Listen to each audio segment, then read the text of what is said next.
the next level, we're going to go into the actual attack.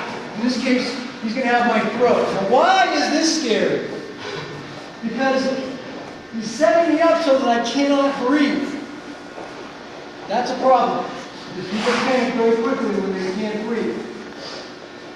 He has my throat. Now, this is going to look familiar. He has my throat pinned down. Now, my options are limited. I can't do a lot of striking stuff effectively. Very simply, it's going to be easier than you think. Break through, grab, pin, roll. I mean, think about it. We've been doing that all this time. We're just going to apply it a little differently. What happens is that when people get their throat grabbed, they panic, and they forget what they know. Do exactly what we just showed you. Break through and up. I don't care how strong his grip is, my arms can break through. Even if I just, they say pray for victory. That's all you gotta do. Pray for victory and pull him in. You need to pull the head in for another reason. I think I mentioned earlier. I don't want him raining strikes on you. In reality, if he has me in this dominant position, he may hold me here and start hammering away. You don't need to be a martial arts expert to block any of these. You just have to keep your hand here. And same thing, break that off and bring it in. I have the side preference, that's fine. Same thing, roll them over. Now you're up there. You see how that can work? You can reverse quickly. The reason is, when you get comfortable being down there on the ground doing these types of drills, you've broken the fear of being on the ground. That's so important. Most of this is all mental. You break through that mental fear that, oh, the ground, oh my goodness, I don't know what to do. Once you break that, you're home free. A lot of it's the same stuff. Watch, from stand up. See, I didn't choke this way. But now look, I have all these different options I didn't have on the ground. It's that much easier. If he's choking me this way, all I do is slip out. Turn. Nothing to it. But on the ground, you have less options. It's the same kind of stuff. Notice that I didn't even fire back the strikes yet? We're going to get to that. All right, so try the choke. We're going to do this a few times because you've been working on that. But really, do not choke each other hard. All right, just put your hands on their throat. If you want to choke each other hard, be my guest. Just make sure your partner knows. But seriously, be very careful. I know what you're doing right out there. You're in here in the house. All right, questions? Yes, sir. Mark, grab from the ground. I see you grabbing one hand and wrapping the arm. Yes. When I'm talking some experience like that, I'm having a tough time pulling him down. Can you just grab with both hands and then wrap the arm? And I pull him down. All right. I'm just getting a little bit ahead of myself, but I'm going to address that. Question was, if someone is resisting and they're able to keep their head up, you can just get a little ahead of ourselves.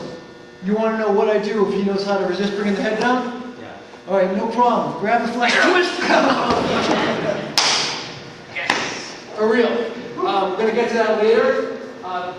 That's an example of why a lot of the sports stuff simply won't work. If you think he's faking, just step right up for the camera. Please, someone.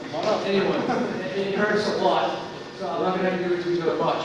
What you're doing is you're grabbing nerves and activating them. And what it acts as, instead of striking and pounding away, you're just getting some nerves and activating them, which will distract the attacker, which will allow you to get the position that you want. Does that make sense? You can't just grab two hands, pull down, and then wrap the arm? You can, but remember, he's just going to resist and reach up. Now he can stop firing strikes with his hands that way.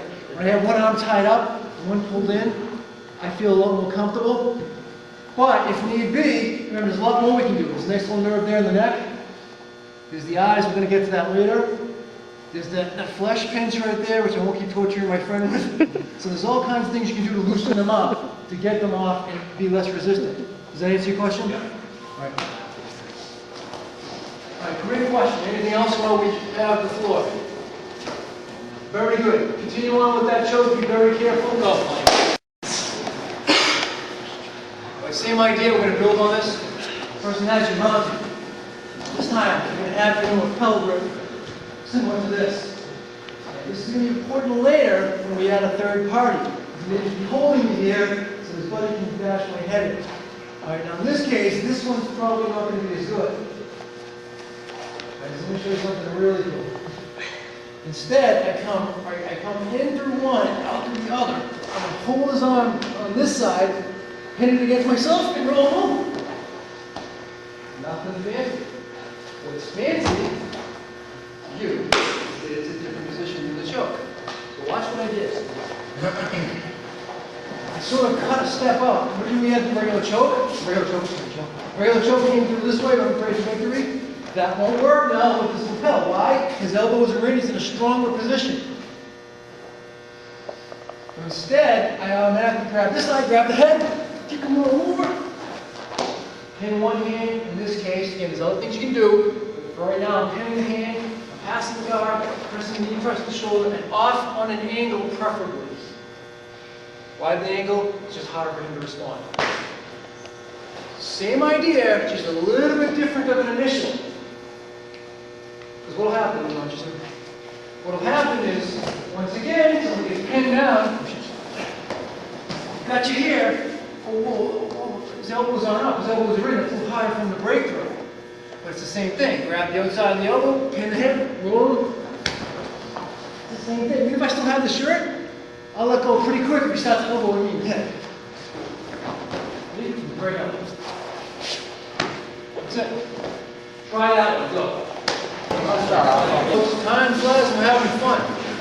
A little bit different of an application on this one. Same idea with lapel. A little more advanced. In this case, I'm going to reach across, reach behind the neck, and on the side of the neck, there's a nice little nerve there. It's going to allow that to get activated. Roll over this way. Now, it's a little more challenging, but I'm going to have you try it because everybody's picking up really well. Same thing, same mistake. That's going to stay consistent now. This is what's a little different. There are risks, which I will point out to you.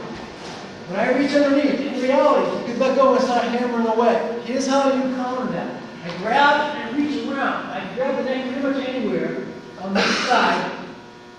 And if it's on the other side, you get it right there. It's right there. It doesn't have to be very fancy, but there's a nice little groove in there, and you can activate it. When I pull this across, this opens that up, and it pulls it over this way. This allows you to rely more on a pressure point versus just raw power. Whenever it's available to you, always try to use leverage over power. Why? Less energy, so you can get ready for the next guy. It's really the way you defend. Any questions? All right, try that. Be careful on your necks. You will bruise if you do it too excessively. Go ahead. Watch them carefully.